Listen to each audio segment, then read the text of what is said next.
Distribuição Europa Filmes do Brasil. Versão brasileira Lipsync, São Paulo. História das religiões. Confucionismo e Taoísmo.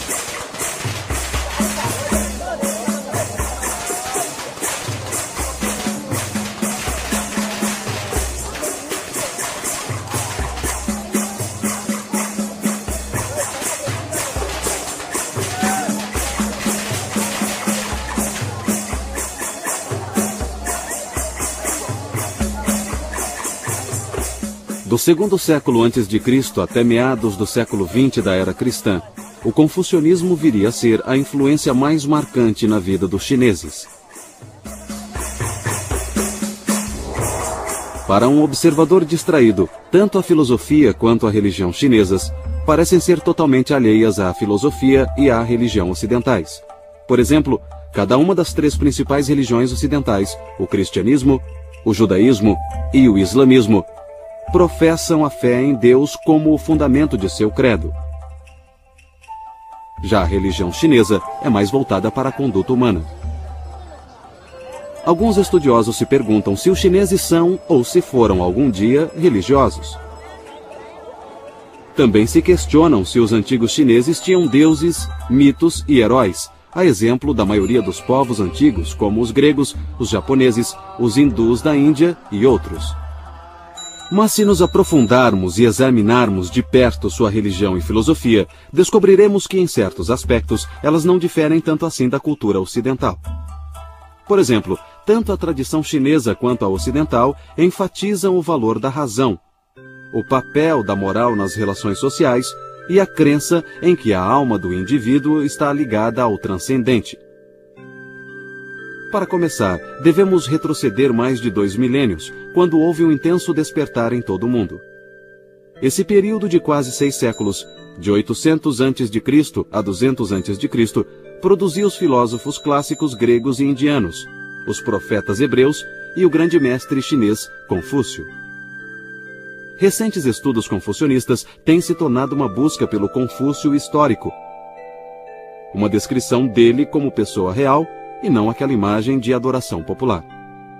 O personagem histórico que conhecemos por Confúcio foi, na verdade, um homem de nome Kong Shu, que viveu no período de 551 a 479 a.C., e que durante 2 milênios foi conhecido só em algumas partes do que hoje chamamos China.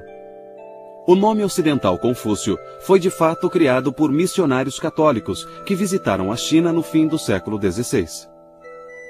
O jovem, que veio a ser conhecido como Kung Futsu, ou Mestre Kung, e depois Confúcio no Ocidente, cresceu no antigo estado de Lu, no nordeste da China.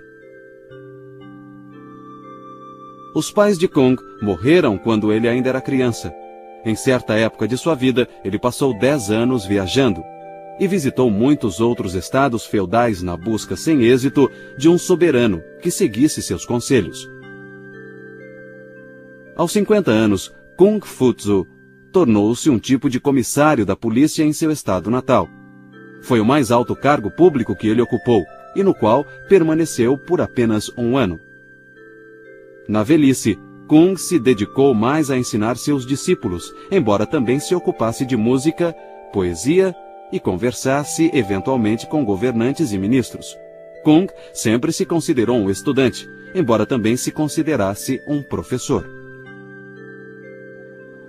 Ele afirmava que a ninguém devia ser negada educação, fosse por origens humildes ou parcos recursos financeiros.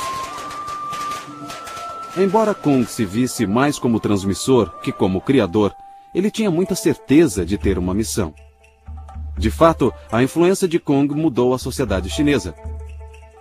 Por exemplo, antes de Kung, a palavra Shu, ou cavalheiro, se aplicava apenas a homens de alta linhagem como oficiais militares ou nobres.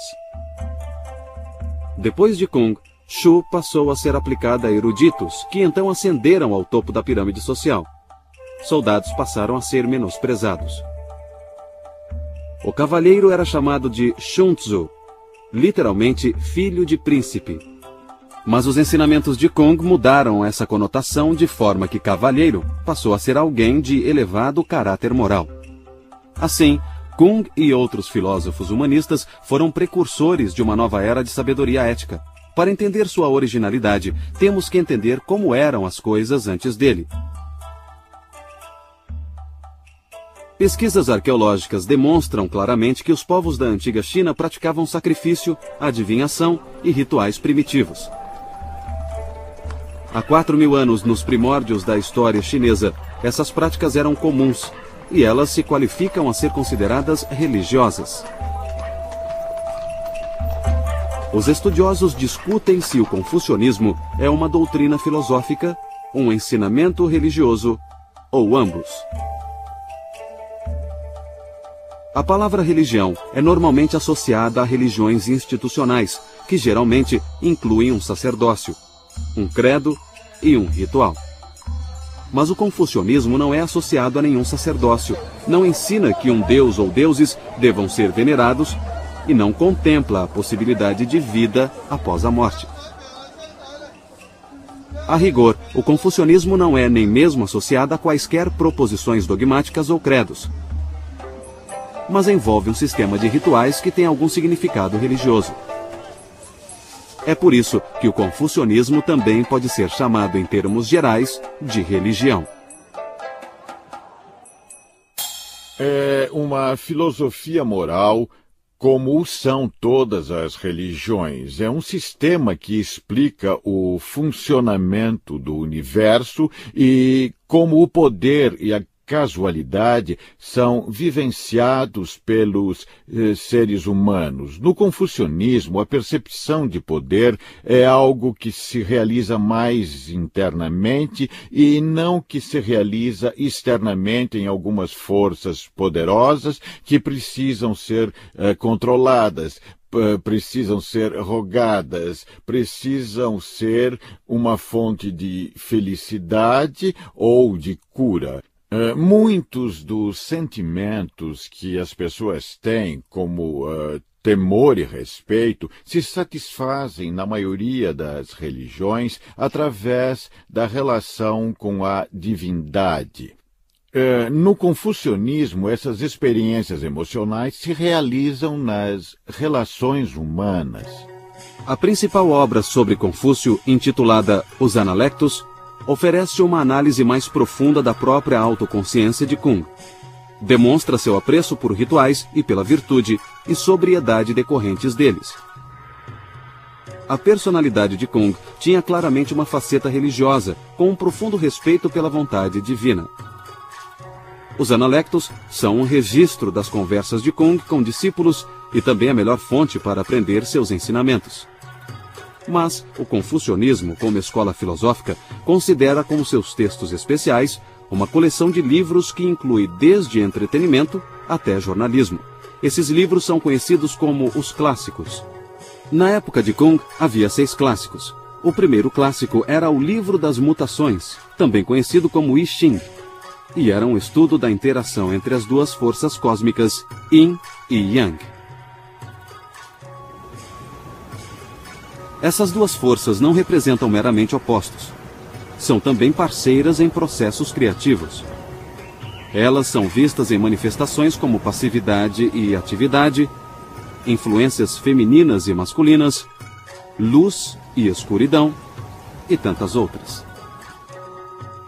As mudanças são vistas como a interação entre Yin e Yang, princípios opostos que moldam o destino de todas as criaturas e todas as coisas. Hoje, o Livro das Mutações é conhecido no Ocidente como um manual de divinação. E Yin e Yang tornaram-se os símbolos da religião chinesa. O segundo clássico era o Livro da História. Este era uma compilação de documentos históricos que incluía discursos de antigos reis e ministros. O Livro dos Poemas era uma compilação de poesias que incluía canções folclóricas e hinos rituais de maior formalidade. O Clássico dos Ritos incluía uma compilação de rituais chamado Livro de Etiqueta, com as bases da antiga ética do Estado e instruções para organizar a burocracia. O quinto clássico eram os Anéis da Primavera e Outono, uma crônica de Lu, estado natal de Kung. Um sexto clássico, o livro da música, não existe mais. Grande parte dos ensinamentos de Confúcio são princípios morais. Um princípio comum ao confucionismo e à tradição ocidental, por exemplo, é que o confucionismo afirma: não faça aos outros o que você não quer que façam a você, enquanto que na tradição ocidental isso é dito de forma afirmativa: faça aos outros. Então, o que há de comum entre todas as religiões são os princípios morais, e eles são, eu diria, a coluna dorsal dos tratados do confucionismo. O cerne de muitos desses textos clássicos é anterior à época de Kung. Os textos evoluíram no decorrer do tempo e continuaram se expandindo por muito tempo ainda após a morte de Kung. No ano 213 a.C., depois de unir o país pela espada, o imperador Qin mandou queimar os livros. Graças à memória de estudiosos e a poucos fragmentos remanescentes, os textos foram mais tarde recuperados. A dinastia Han, que durou cerca de 4 séculos, de 206 a.C. a 220 d.C., representou uma grande mudança na civilização chinesa. A China tornou-se mais humanista que antes, desenvolvendo um forte interesse por filosofia, história, literatura e política. Em 124 a.C., o governo Han fundou a Universidade Imperial para educar os futuros funcionários do governo nas ideias confucionistas. Para evitar outra desastrosa queima de livros, os escritos clássicos foram então gravados em pedra. Alguns dizem que o grande mérito do confucionismo é revelar o que há de absoluto no relativo. Ou seja, encontra um sentido supremo no caráter moral das relações humanas. Kung pregava uma doutrina de reciprocidade e solidariedade. Ele dizia que qualquer um pode ser nobre se lhe ensinarem os valores certos. E fundou a primeira escola particular chinesa de ensino superior. A escola de Kung centrava-se mais na arte de governar e no aprimoramento das sensibilidades morais dos alunos. Uma das concepções confucionistas mais conhecidas é a chamada 5 relações, que seriam as relações entre governante e ministro, pai e filho, marido e mulher, irmão mais velho e mais novo, e entre um amigo e outro. Cada uma das 5 relações pressupõe responsabilidades mútuas e recíprocas. Um ministro deve lealdade a seu governante, e uma criança deve respeito a seus pais. Mas o governante deve, em troca, cuidar de seus súditos, assim como os pais devem cuidar de seus filhos. A doutrina central de Kung é a virtude do Zhen, que são o afeto e o amor existentes nas relações humanas. Para a família, eles reservaram um tipo especial de amor, porque as raízes do Zhen são a devoção filial e o respeito fraterno. O confucionismo reconhece o amor natural das relações familiares.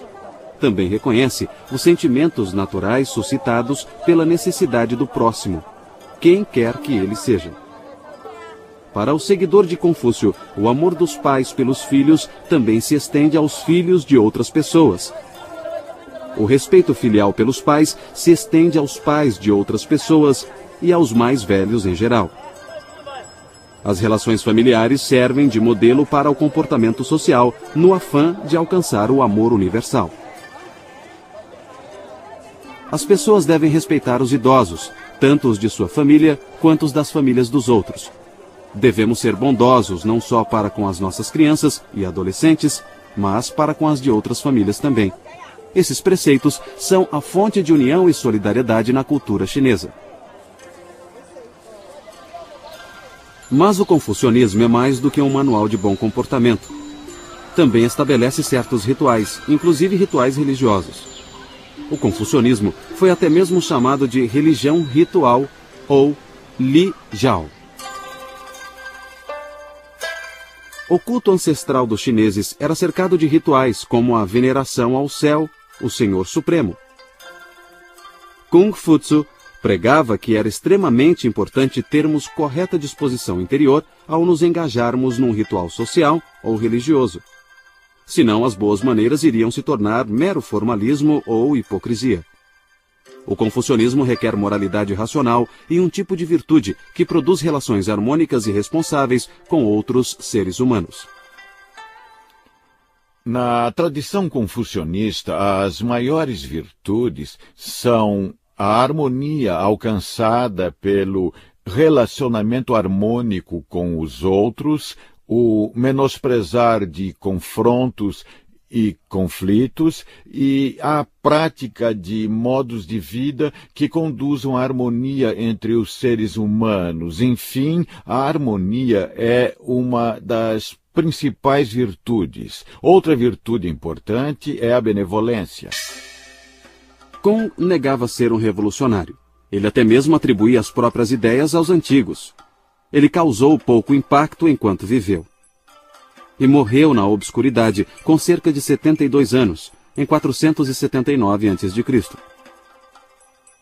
Kuhn estava convencido de que sua vida fora um fracasso e que seus ensinamentos seriam logo esquecidos. Observando essas tradições religiosas a partir da visão de um antropólogo, a gente se pergunta o que significam essas tradições no que se refere ao comportamento humano. Hoje, os chineses não são conscientes ou mesmo oficialmente confucionistas. No entanto, grande parte dos seus sentimentos e desejos, assim como seu senso de dever, é governada por seu passado. Então, muitos permanecem dentro da tradição confucionista, independentemente de acreditar nela ou não. Mas o confucionismo ainda é relevante? Se entendemos o confucionismo como uma ideologia passadista voltada para o estudo estéril de textos, com uma rígida hierarquia social, em que pais sempre reprimem filhos, homens comandam as mulheres e o passado impera sobre o futuro, então o confucionismo perde relevância no mundo moderno.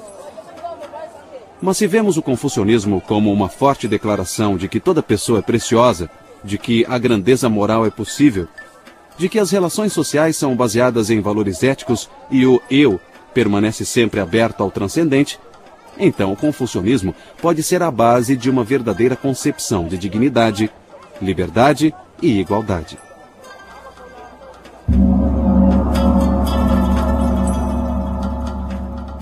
Se quisermos entender os chineses e outras culturas do Extremo Oriente, então precisamos entender o confucionismo e o taoísmo. Pode-se dizer que a filosofia chinesa é, em geral, baseada em duas faces da existência. A face mais ativa, ou Yang, e a mais contemplativa, ou Yin. A força ativa Yang é associada tanto à moral quanto à filosofia social do confucionismo. É tida como uma força masculina e tem predominado nos períodos de unidade política e ordem social. A força contemplativa Yin tem sido mais associada ao taoísmo. Essa face passiva das coisas pode ser vista no naturalismo e no quietismo. A força Yin é vista como feminina. Mas as forças Yin e Yang não são mutuamente excludentes, e o taoísmo é frequentemente representado por um círculo, onde dois desenhos em preto e branco se entrelaçam.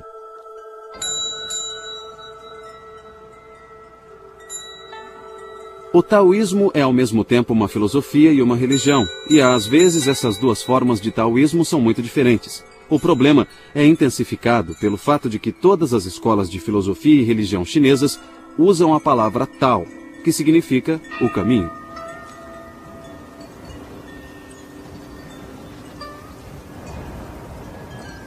A maioria dos filósofos taoístas tem a genuína aspiração religiosa de transcender as limitações desta vida.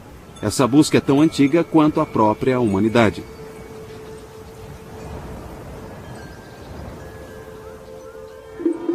O Os filósofos taoístas também se isolaram do mundo, mas não tanto para escapar ao que há de ruim na vida terrena. Eles se afastaram em protesto contra a opressão exercida pelas instituições políticas e sociais do homem. Houve ocasiões em que alquimistas taoístas ganharam favores políticos. Em outros casos, mestres taoístas enfrentaram batalhas políticas tanto contra confucionistas quanto budistas. Mas a maioria tem preferido se manter anônima e reclusa e tem mantido sua crença envolta em mistério. Durante boa parte de sua história, o taoísmo tem sido praticado sob um manto de segredo. A princípio, uma filosofia de reclusos tornou-se uma religião, cujos seguidores têm geralmente buscado o anonimato. Muitos ensinamentos taoístas são formulados através de enigmas, e os seguidores desse círculo esotérico geralmente só revelam seus segredos aos iniciados. Esse manto de segredo só foi retirado recentemente.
A filosofia taoísta clássica está contida em dois textos principais. Um é o Lao Tse, e tem o mesmo nome do seu autor, e o outro é o Chuang Tzu, também homônimo de seu autor. A concepção do Tao parece ser uma tentativa filosófica de estruturar uma antiga crença religiosa chinesa. Nos clássicos confucionistas, a divindade suprema era chamada Senhor nas alturas. Ao Deus Céu, às vezes, era dado o papel de progenitor ou criador. Mas no Chuang Tzu e no Lao Tse, o Tao é predominante. Aqui, o Tao não é visto como uma deidade personificada, mas como um modelo para o comportamento humano, o caminho natural, o caminho humano.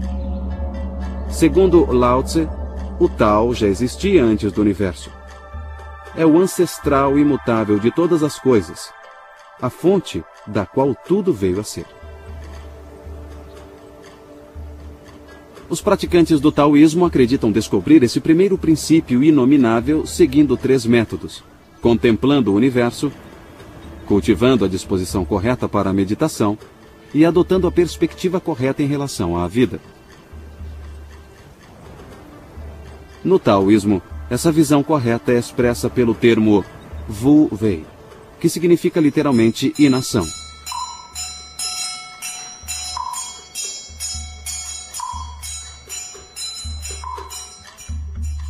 Wu Wei não deve ser entendido como ausência literal de ação, mas como agir sem artificialismo, sem exageros e sem apego à ação em si mesma.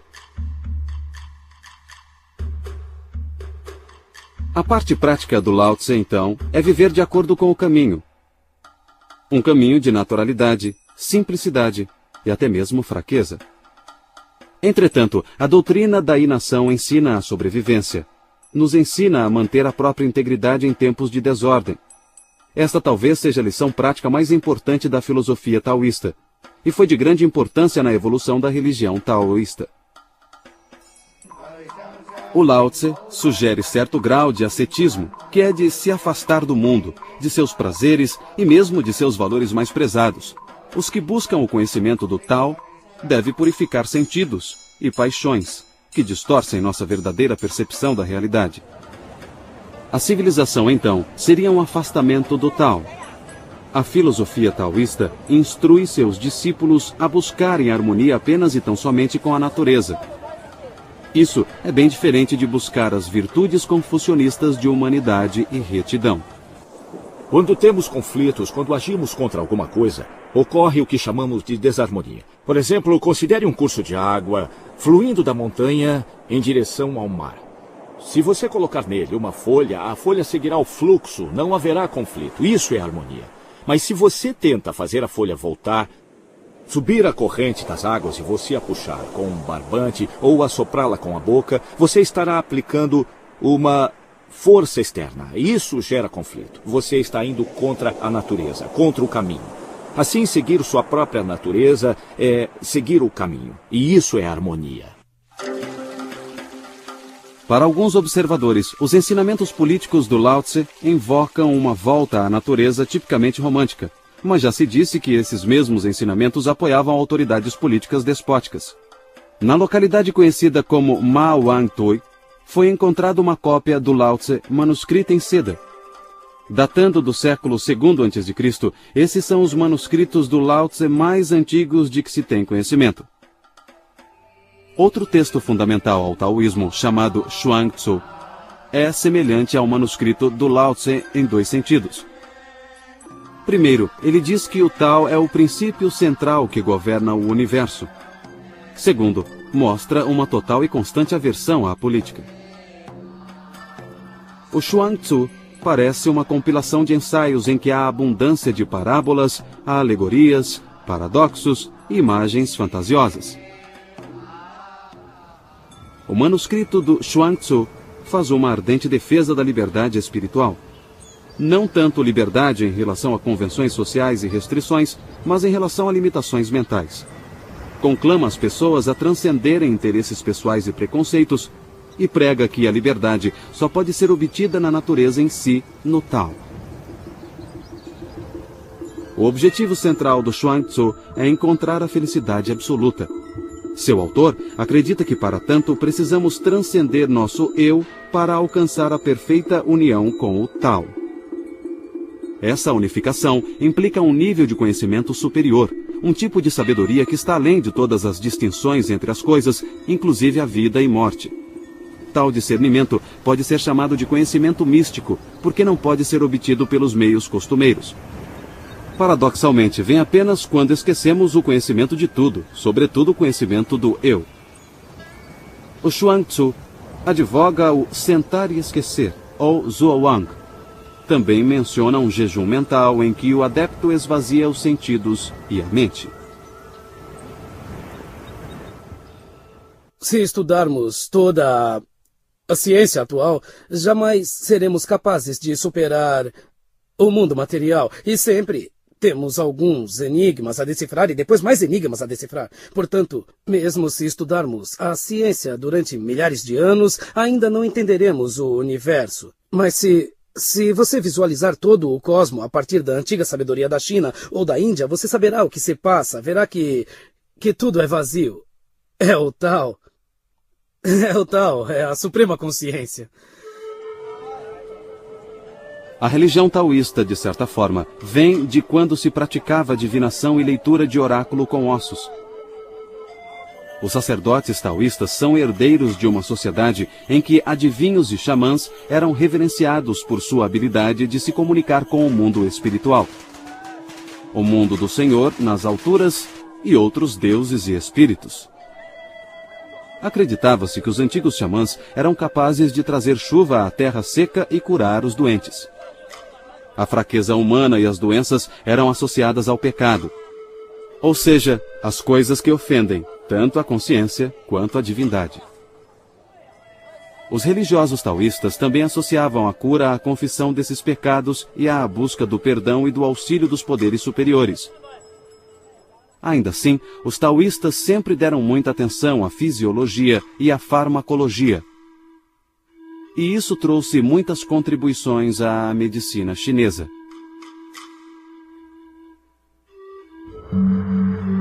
Os taoístas acreditam que devemos nos valer dos poderes sobrenaturais para nos ajudar e proteger nesta vida. Naturalmente, tudo isso levanta a questão da imortalidade. Ao longo da história, certas pessoas buscaram a imortalidade terrena na forma humana, mas a experiência universal da morte sugere que tal busca é ingênua. A longevidade real é sua mente continuar viva após a sua morte física. Acho que essa é a melhor forma de explicar a vida após a morte. Se você realiza alguma prática espiritual com diligência e regularidade, então sua mente ainda pode permanecer viva depois que seu corpo físico morrer. Bem como todos dizem, a morte é o fim de uma coisa, mas é o começo de outra. A morte ocorre para o nosso corpo quando morremos, e nada funciona. Isso é o começo do mundo, o começo da nossa desintegração. Nosso corpo se transforma em outra coisa. Vamos pensar no que acontece com nossa mente. Toda noite nós dormimos. Para onde nossa mente vai? Nunca pensamos nisso, nem nos preocupamos com isso. Mas automaticamente, no dia seguinte, acordamos pela manhã.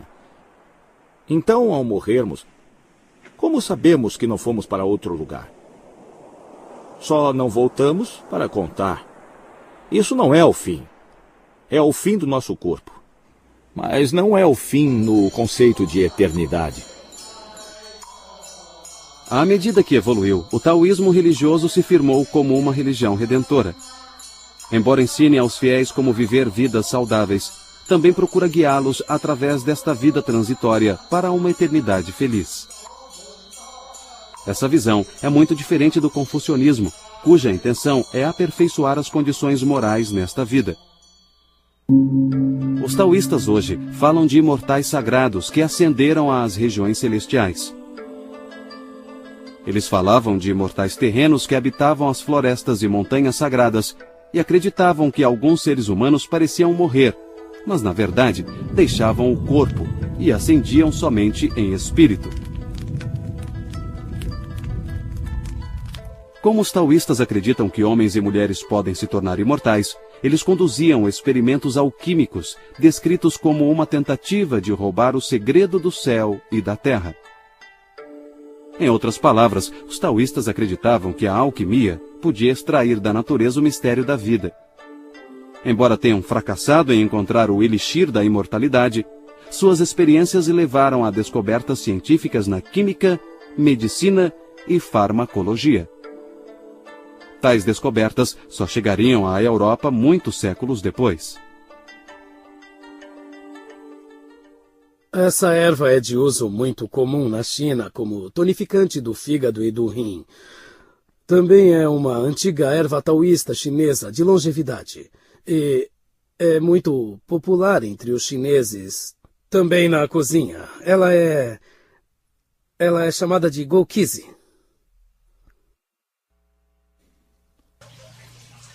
Muitos taoístas se assemelham aos alquimistas da Idade Média.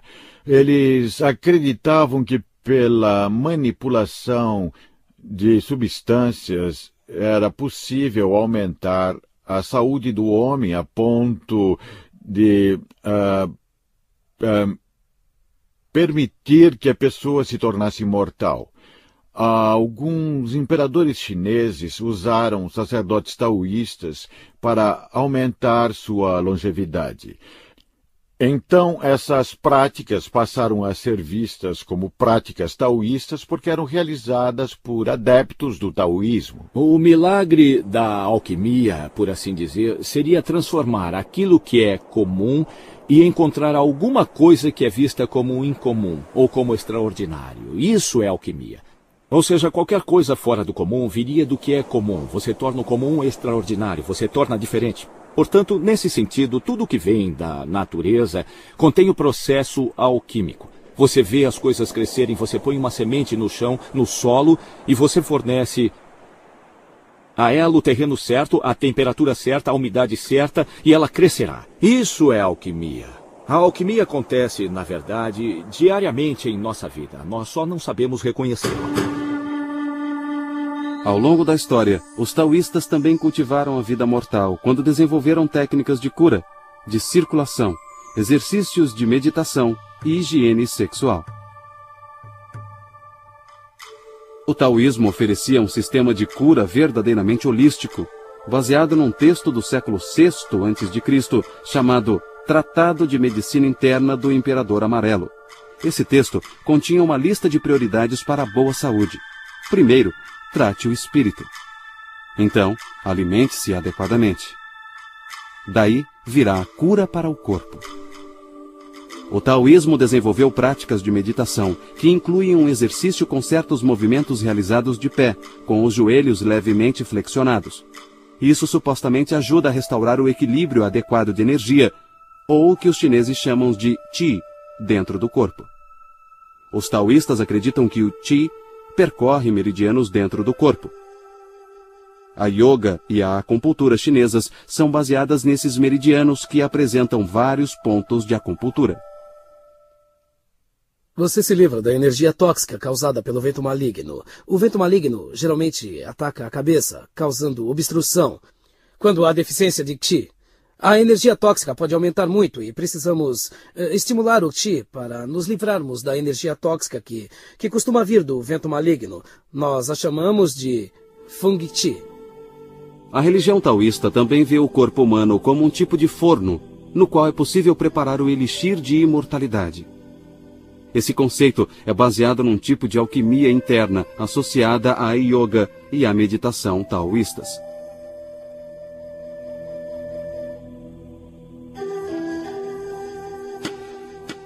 Segundo a teoria que fundamenta esses métodos, o corpo humano é dividido em 3 áreas chamadas campos sinabrinos: cabeça, tórax e abdômen. Cada campo é habitado por vários deuses que dão ao corpo vida e sustentação, e são supervisionados por um panteão de divindades chamado a Tríade Taoísta, ou Trindade. Os taoístas acreditam que a vida é feita de 3 princípios. Esses seriam o sopro, ou Qi, a essência vital, ou Jing, e o espírito, conhecido como Shen. Na meditação taoísta, é preciso concentrar a mente nos órgãos internos do corpo e nos deuses que os habitam. Esses deuses são vistos como emanações diretas da energia primordial no organismo humano. Os praticantes avançados de yoga atingem algo chamado respiração embriônica, imitando conscientemente um feto no útero materno. Esse exercício reconhece a existência de processos metabólicos importantes no interior do corpo. Psicologicamente, envolve a busca por paz interior e a integração da personalidade humana. A suprema atitude taoísta representa o ápice do sentar e esquecer. Uma frase que se refere a certas práticas meditativas na mais elevada tradição mística do taoísmo. Nesse estado mental, símbolos e imagens supostamente deixam de ser necessários. A pessoa simplesmente se senta e esquece. Eu diria que o homem, sobretudo, tem um corpo, tem uma mente. Ele transita entre os dois, entende? Se seu corpo é saudável, relativamente saudável, se sua mente está em paz, então ele pode resolver todos os problemas. E como é que se faz isso? Eu simplesmente diria, Pare com tudo, não faça nada. Não fazer nada significa não criar, não pensar. E o que é pensar? É se preocupar. E o que é se preocupar? Você cria uma situação e acha que não pode resolver. Então se preocupa. Se você não cria a situação naquele momento, você não se preocupa. Se não se preocupa, encontra uma solução. Enquanto na Terra, os aspirantes a imortais devem tentar progredir na meditação e na vida diária. Devem tratar as necessidades mundanas como alimento e roupas, como um meio para atingir um fim a ser usado e abandonado. As pessoas deveriam se desprender dos desejos sensuais. Elas também deveriam eliminar a inimizade e o ódio que prejudica quem o sente. O corpo que envelhece é como uma casa com paredes em ruínas, que logo será trocada por outra. Tudo isso exige total serenidade em relação à vida e morte, doença e saúde, perdas e ganhos, riqueza e pobreza. Em outras palavras, é preciso ir além dos valores e problemas normais da vida mundana e encontrar paz e contentamento em qualquer condição, para se concentrar num objetivo maior.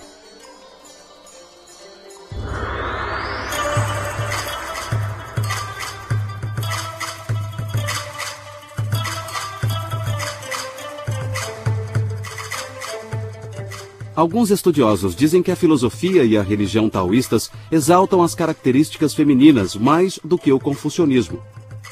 Uma análise do Lao Tse dá razão a essa tese.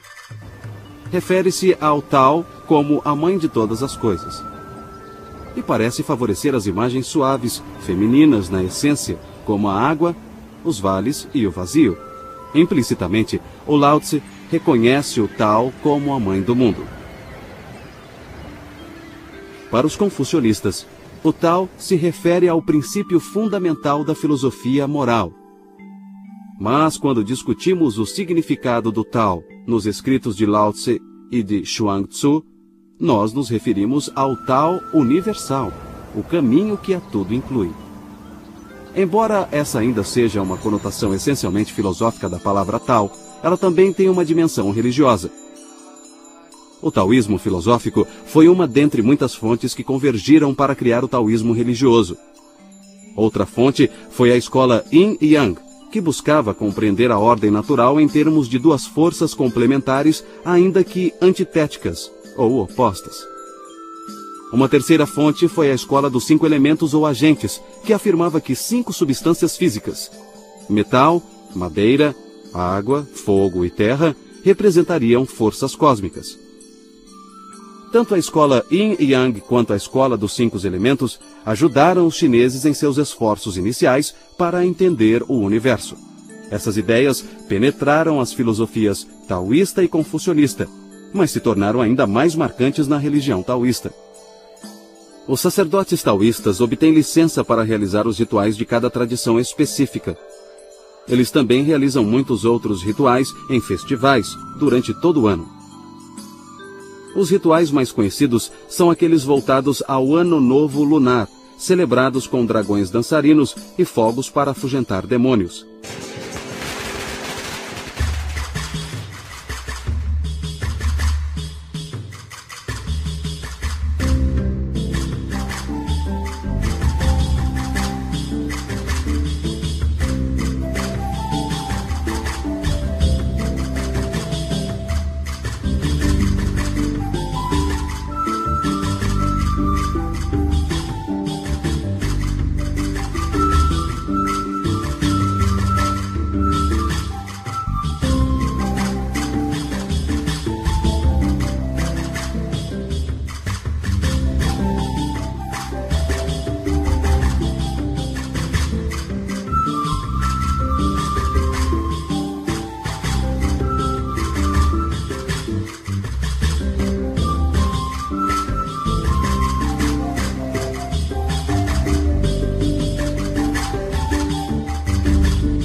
A religião taoísta evoluiu de maneiras diferentes em diferentes regiões geográficas, mas sua mensagem central permaneceu forte e constante durante milhares de anos. É uma tradição que satisfaz e é sensível à necessidade humana de se relacionar com a natureza e com o universo dos espíritos. Une a crença em uma divindade suprema com a crença em muitos espíritos intermediários aos quais se tem acesso por meio de preces. Esses espíritos também se interessam pelo bem-estar mortal e imortal de seus devotos. O taoísmo oferece a seus adeptos a possibilidade de se comunicar com os deuses. Eles podem até mesmo se tornar deuses, seja durante um breve êxtase neste mundo, seja no além. O taoísmo defende a experiência mística e encoraja uma vida de retidão moral. Oferece consolo no sofrimento e esperança de realização ao considerar e tentar melhorar as condições deste mundo. Por tudo isso, o taoísmo continua a satisfazer gerações de seguidores. E tem tudo para continuar assim por muitas gerações que estão por vir.